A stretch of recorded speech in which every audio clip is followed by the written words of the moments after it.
Hi guys, welcome back to the channel. In today's tutorial, I'm going to show you how to merge PDF files for free, whether you are using Mac or Windows.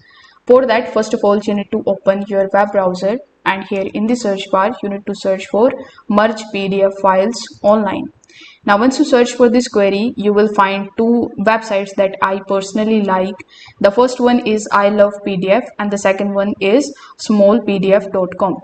So you can choose any of these because both of these are good and absolutely free. For example, let's say I want to select I Love PDF website. So you need to just select the PDF files from your PC. So you need to just click on show all files and it will show it in front of you.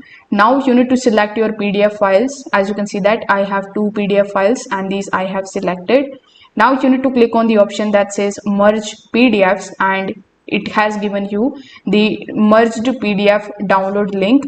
So you need to click on this one, download merge PDF button, and then once you click on it, you can see for yourself that it has merged both of my PDFs into one.